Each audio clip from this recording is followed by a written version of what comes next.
Call this meeting to order. Procedures for public hearing. Municipality of Central Elgin dangerous dog designation Monday, May 8th.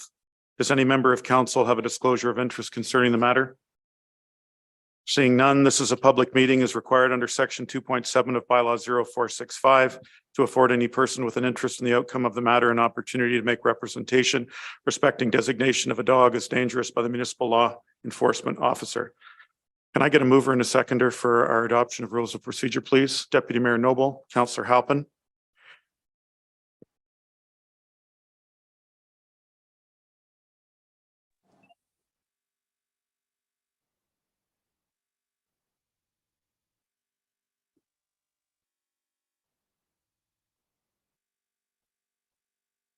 Mayor Sloan, the motion reads, moved by Deputy Mayor Noble, seconded by Councillor Halpin, that the Council of the Corporation of the Municipality of Central Elgin adopt the dangerous dog hearing rules of procedure. All those in favor? Opposed? And that's carried. I'll ask Ms. Leach, what method of notice and when was notice given to the public for this hearing, please? Mr. Chair, as per requirements of bylaw 465, notice and disclosure documents were delivered to both the appellant and the claimant on April 14th, 2023. Notice of the hearing was posted on the municipality's website on April 14th, 2023. Thank you. Have you received any written submissions on the potential designation, please? Mr. Chair, I have not. Thank you. Before I open the hearing at this time, I'd ask that participants attending in person or via Zoom abide by the following. Please be respectful of all participants. Because this meeting is held in person and via Zoom, in-person attendees will be asked to come forward to the podium. Those persons attending via Zoom will be asked to click the raise hand icon. Those persons who have called into the meeting using a telephone, please dial *9 once the meeting is open to the public, and they will be admitted to speak. When you have been given the opportunity to speak, please provide your full name and address for the record. *9. Raise hand. We'll try either when it's done. We're continuing.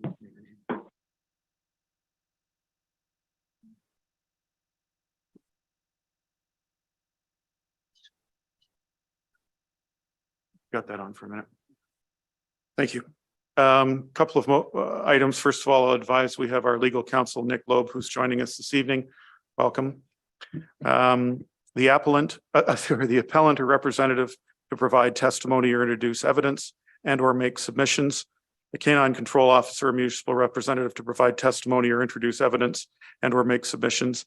Any interested party or representative to provide evidence and or make submissions. Any member of council may ask questions of the parties for clarification through the chair, and rebuttal evidence will be permitted where necessary in the opinion of council.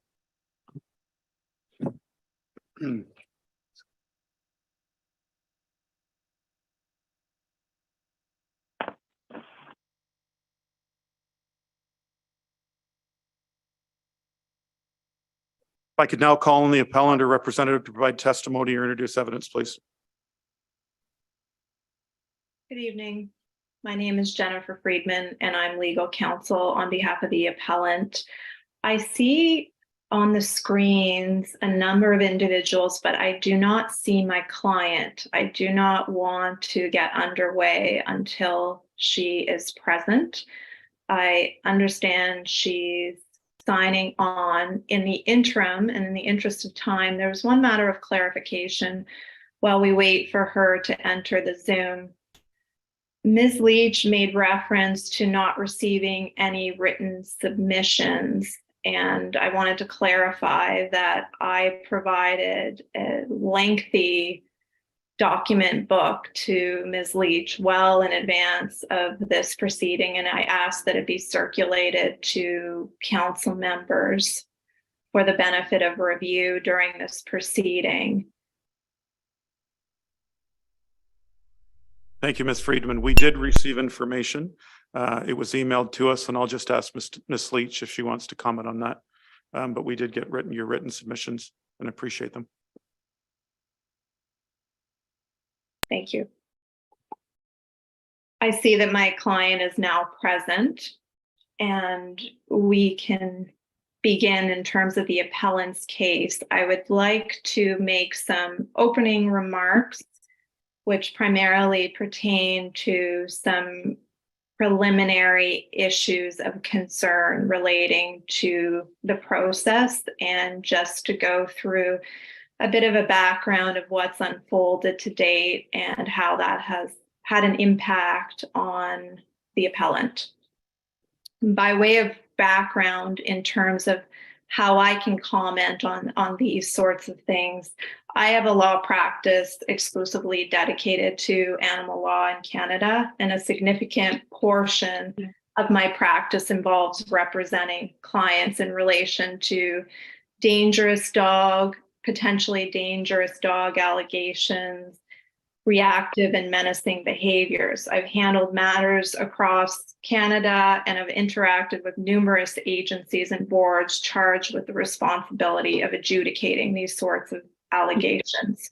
With the greatest of respect, to date, I have never seen a municipality and an adjudicative body operate in a manner that so obviously ignores an appellant's right to procedural fairness, as I've seen in this case. To be candid, the process is procedurally flawed in that it's not in keeping with the Statutory Powers Procedure Act, basic tenets of administrative law, and even the Ontario Human Rights Code. Again, with the greatest of respect, the rules of procedure and this bylaw are so poorly drafted that they trample on the rights of appellants to due process. This investigation in relation to Elliot was partial and woefully inadequate. For one thing, in all my years of handling these sorts of cases, I have never once seen an investigation that completely ignores the dog owner. The investigator's role is to engage in a dispassionate investigation, which necessarily involves communicating with all parties. Despite this, the very first time Mr. Gramenprez reached out to my client was to notify her that he had already issued a dangerous dog designation. This is astounding that he failed to even consider my client's version of what unfolded. Elliot, as a dog, cannot speak for himself to indicate that he was defending himself or being provoked. At the very least, Mr. Gramenprez owes a duty to Elliot to collect his side of the story through my client, as well as objective witnesses and veterinary records. Instead, he issued an order in haste, which has far-reaching and devastating implications for my client and Elliot. It is unreasonable and contrary to the public interest to issue an order in haste without the support of a comprehensive investigation. To this end, I have some serious concerns about conduct on the part of the municipality, which conduct includes, among other things, interfering with the appellant's right to counsel and compromising her ability to make full answer in defense. Some members of the municipality appear eager to bypass process and procedural fairness. These are evidenced in the email correspondence, which are incorporated into the appellant's book of documents. I have 3 preliminary matters to raise with counsel as we begin this hearing. The first is bias. The second is restrictions on oral evidence. And the third is the duration of the hearing. For the first matter, bias, there are respectfully serious concerns about bias. In the Erica Cheeseman hearing, the conduct of 2 members of council amounted to not just reasonable apprehension of bias, but arguably actual bias that is specifically germane to this hearing. Councillor Watson prejudged the matter and indicated that all large dogs are dangerous. This is particularly troubling as Elliot is a large dog.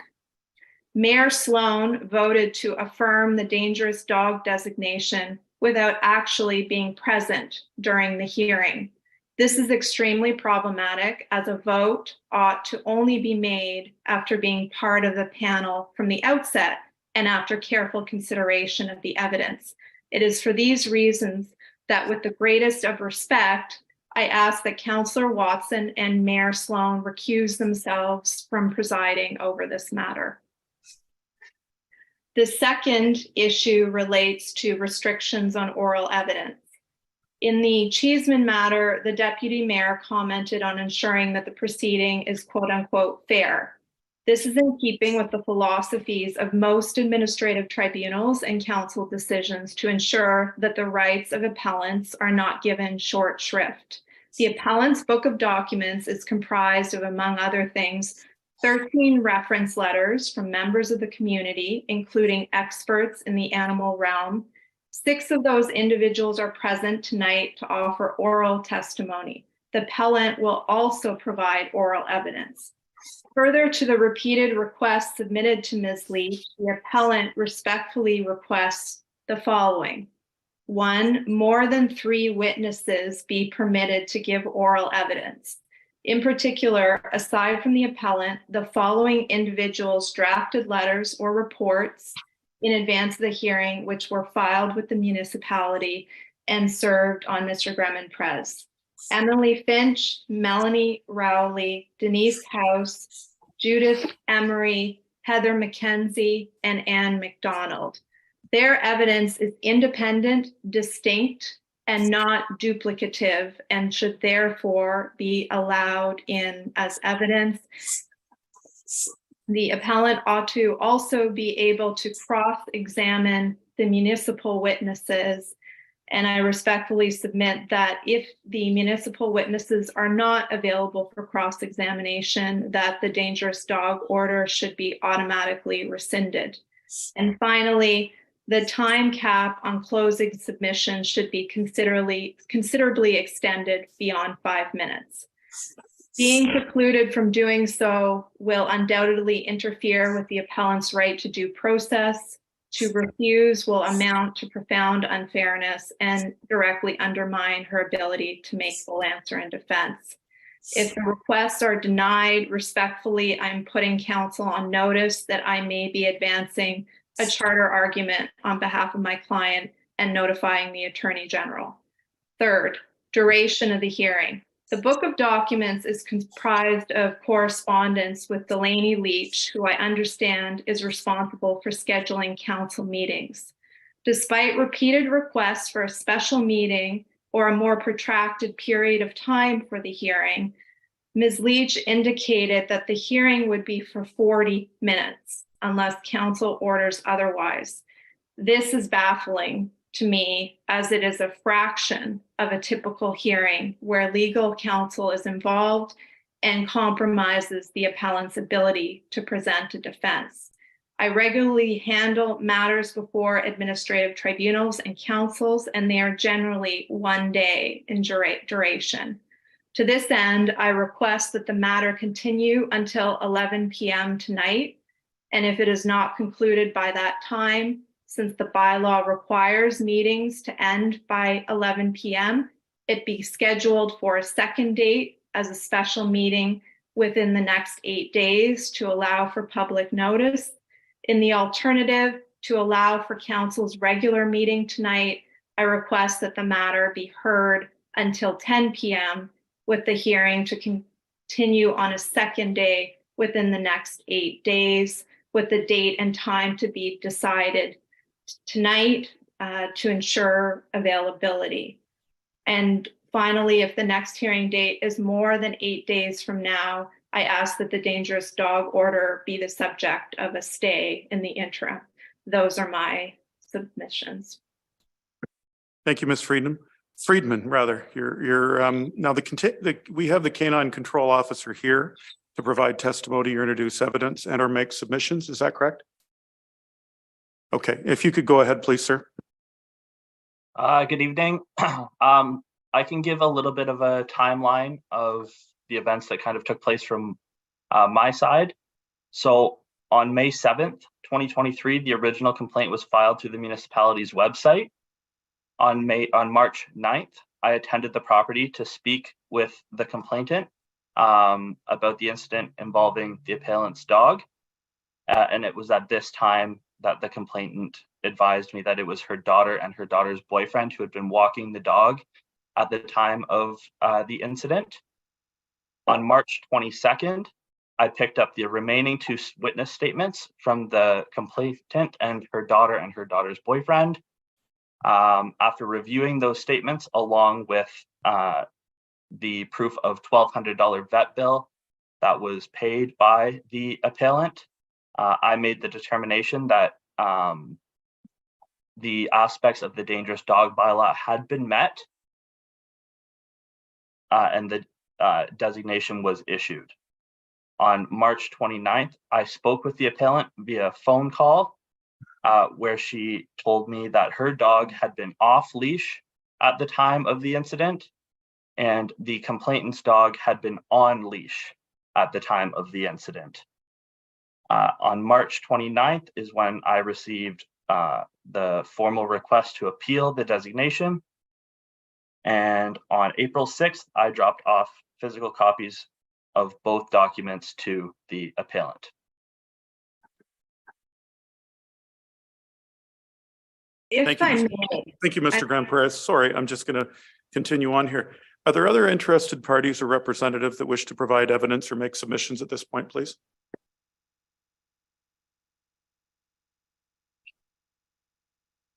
Thank you. Now, for members of council, are there anyone that wishes to make any comments or ask any questions about the procedure this evening?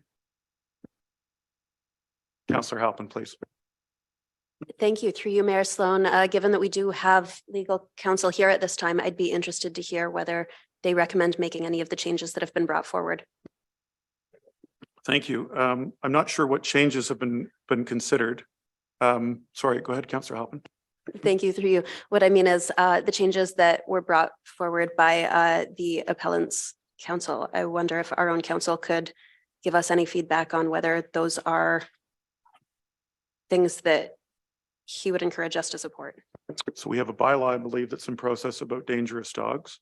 I'm happy to have Mr. Loeb give his counsel. However, I believe that we're in not in any contradiction of our rules. Mr. Loeb, did you wish to speak to it? So I think to provide sort of fulsome advice, and sorry, I realize my voice is gravelly at this time. It's just an unfortunate coincidence. We should go into closed session just so there could be some questions and answers. That's your recommendation, Mr. Loeb. Thank you. Ms. Leach, please. Sorry, before you do so, and I just want to clarify that you understand what the 3 questions are, and I would ask for. Sorry, Ms. Friedman, I do understand what the 3 questions are, and I appreciate that. I've got them written down. Okay, I'm just wondering why the officer then started to give evidence. Because that's the second part of our process. We're going to go into council. We're going to go into to our in camera right now to discuss with Mr. Loeb as requested from the councillor. And when we come out, we can address your concerns. Just to clarify though, our evidence isn't concluded. Those were simply opening remarks with the preliminary matters raised. And I would ask for a decision on each of those 3 preliminary matters. I appreciate that. And I'll look to council for that and we'll go in camera for it. So thank you. Thank you. Ms. Leach. I need a mover and seconder to go in camera. Councillor Halpin, Deputy Mayor Noble.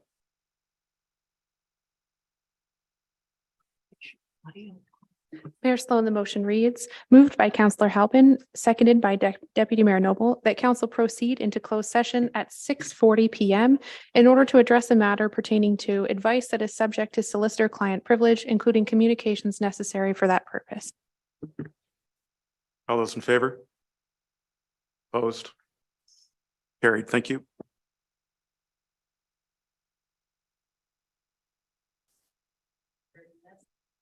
I apologize. We're just moving back into one moment, please. We're just going to move back into open session. Thank you. If I get a mover and a seconder to come back to open session, Councillor Connors, Councillor Halpin, thank you. Mayor Sloan, the motion reads, moved by Councillor Connors, seconded by Councillor Halpin, that council adjourn from closed session and return to open session at 7:03 p.m. All in favor? Opposed? Carried. Thank you very much. We've had some deliberations on this file. We are going to adjourn to a time in the future Councillors will look at the information that is provided. And as I say, we will move forward with more information at that time. I understand that a stay was requested. I'm asking council has not, this has not been granted. And I'm going to adjourn the meeting to another time, which we will communicate. If I could get a mover and a seconder for the stay, please. Councillor Watson, Deputy Mayor Noble. Mayor Sloan, the motion reads, moved by Councillor Watson, seconded by Deputy Mayor Noble, that the Council of the Corporation of the Municipality of Central Elgin not grant a stay of the dangerous dog designation. All those in favor? Opposed? Carried. If I could get a mover and a seconder for an adjournment, please. May I Councillor have an opportunity to speak before you? No, sorry, we're going to adjourn the meeting, but I appreciate that. You'll be called upon at a different time and we will schedule as per your requests and look into the information that you requested. I have a mover. Can I have a Sorry, seconder, please? The only thing I'm Seconder, asking thank you. you. All those in favor? Opposed? Carried. Meeting is adjourned.